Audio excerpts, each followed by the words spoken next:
Today's lesson is on melatonin. Now, I didn't get a lot of time to do very good research on this topic because I was trying to use AI to search the topic, to search for like sources and crap. So, and it wasn't doing very well. Let's just say it wasn't doing well at all. Everything's still running. We're gonna look at melatonin. My bias is going to be against the use.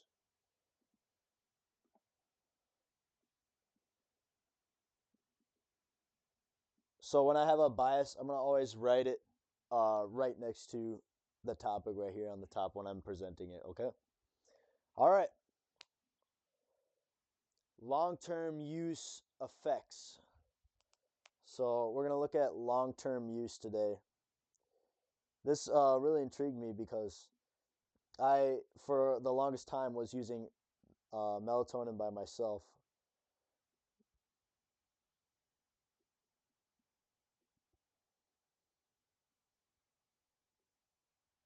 And I'm wondering, I used to have it like every single day, like 3 tablets a day or more. So I would consume it excessively. And there are some long-term effects, and there's even more negative effects if you use it excessively. So we'll go into that right now. The first point, which really shocked me when I was doing my research,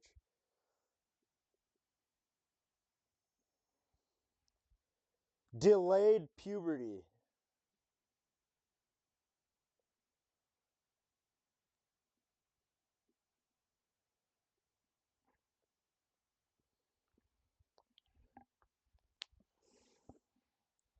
Oh, I need to get the cord out of the way.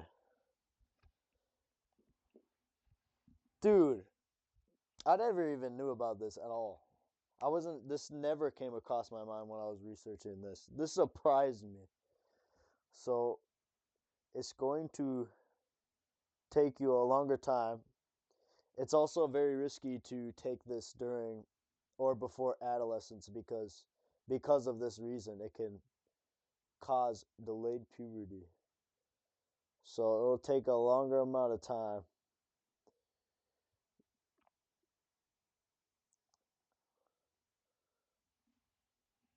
to grow. And who knows, you might even stop puberty early if that happens. Because if you're entering puberty late, most likely you're going to like get out of it too early. That's that's just a known thing. By the way, I'm gonna link all the sources to every single point that I'm gonna give here. I'm going to number them off like this so I can give you the link by each number. The second one is drowsiness.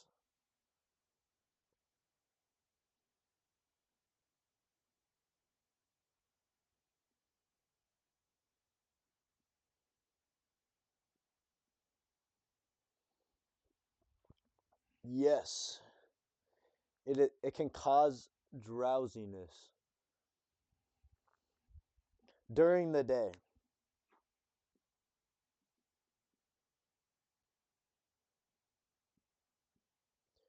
During the day, even. See that? You gotta be careful when you're using melatonin. It can cause you to be drowsy. Number three, mood changes.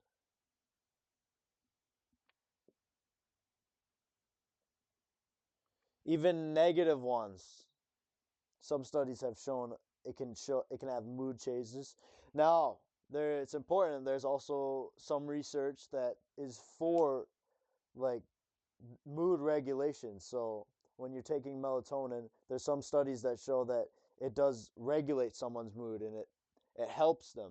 It makes them feel calmer and helps them get some more relaxed. But on the other end of the spectrum, there are people who experience negative mood changes and depression, and everything's just dysregulated for them for some reason. So I'm guessing it's just depending on the person. So I guess this one is for for some people only.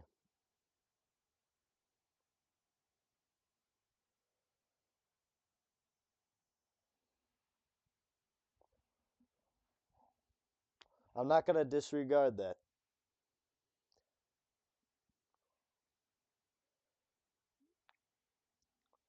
This one was the one that sold me the most to stop using melatonin. Is it decreases your ability to for your body to produce its own melatonin.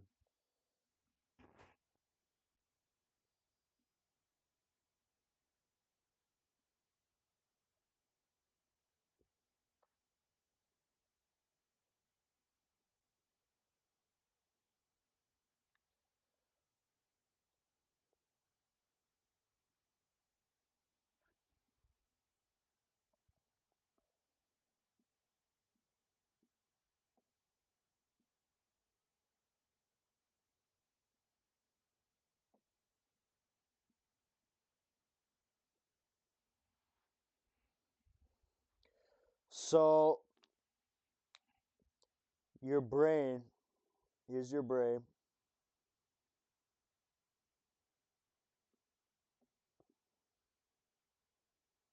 That's kind of a horrible drawing of a head, but we'll go with it. Your body is producing melatonin going down throughout your body. But when you take it orally, like this, when you take exogenous melatonin, your melatonin producer right here that produces melatonin says we don't need to work as hard, so it stops producing the melatonin by itself as much. So produces produces less melatonin. All right, what am I on number 4? Number 5. Lowers body temperature.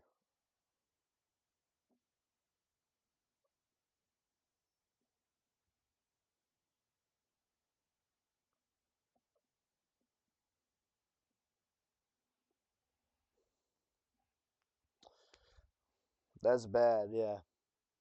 If you ever know anybody who's like cold all the time, maybe ask them if they use supplemental melatonin. That might have something to do with that. It could be multiple other things though. It's important to notice. Inducing induces only short.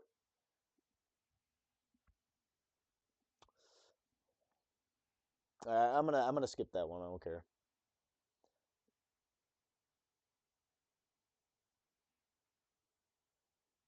Nah, that was too mean. I'm just gonna like crap on melatonin. I don't want to do that.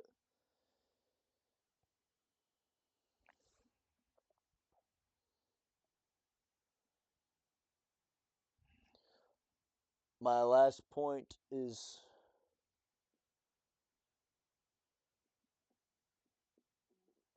that there's only limited research on the long-term effects of melatonin. So, is it safer to just try and like solve these problems naturally or take the risk of taking a supplement with potential side effects that people don't even know yet? I'd say it's a safer idea to solve the problems naturally. So let's go into that.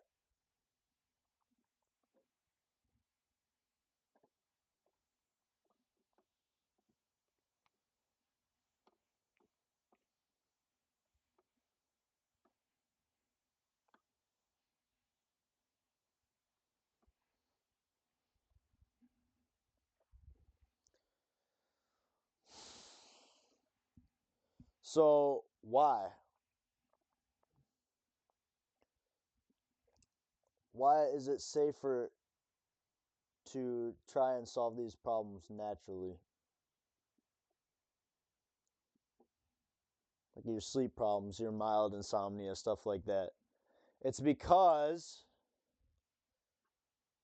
so you can have no potential for any negative side effects.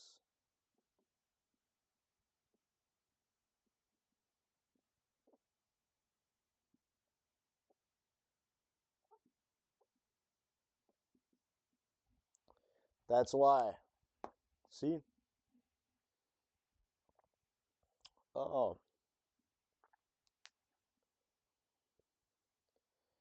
it is a good idea to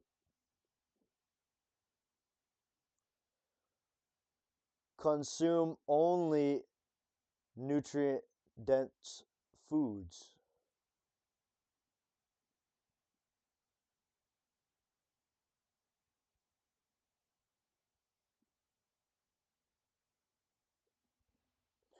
A lot of people's eating style is fast food and just these small everyday snacks that you find at the store. It's not a good idea because you don't you don't even know exactly what's in them. You could be getting just like something that's like synthesized. I always I always went with this. I always called this mono foods. I'm going off script, but mono foods are just any one food that you eat by itself. That like that just like naturally occur like that just one natural food by itself that just basically like comes from God basically. So any like grown food,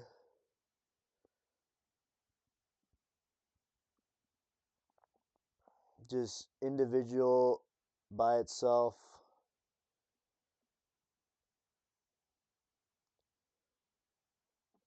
like meats,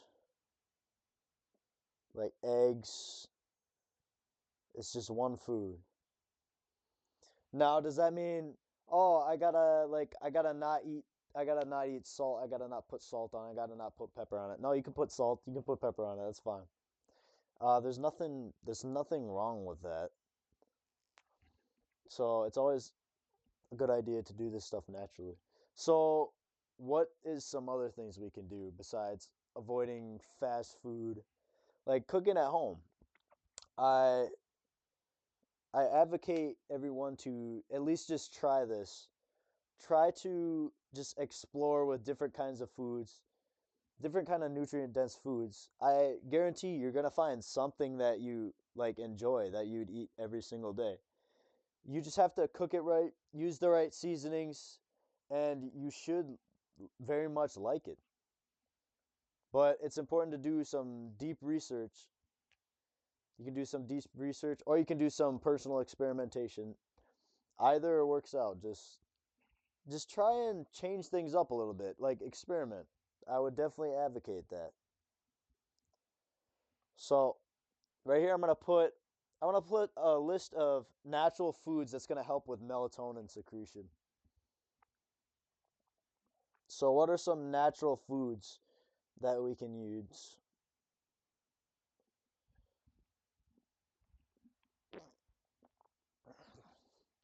The first one's going to be bananas.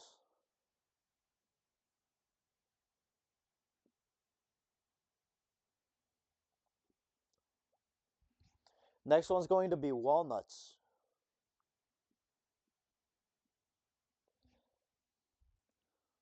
And the last one's going to be pineapple.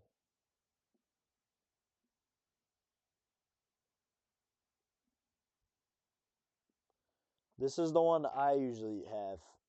I don't usually eat walnuts or pineapple, but I could start doing that. I could start eating that maybe even like before bed or something. I know people are talking about sometimes like no carbs before bed, but I don't know, like maybe like a couple hours. It'd be fine to eat that before bed because then it would like digest and everything, and now you can go to bed tired.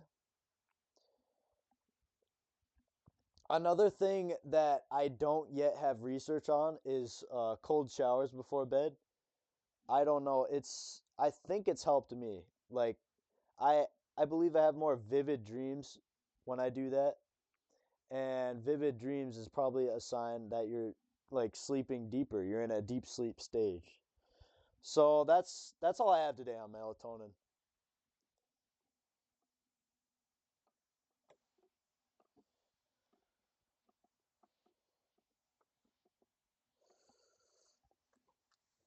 Thank you for joining me today on this research session slash presentation. Next one I hope to do tomorrow. So tomorrow's Thursday, so I'm gonna have to work. Maybe I can get up early enough to get up and do another one of these, but I don't know. We'll see how it goes. Perfect.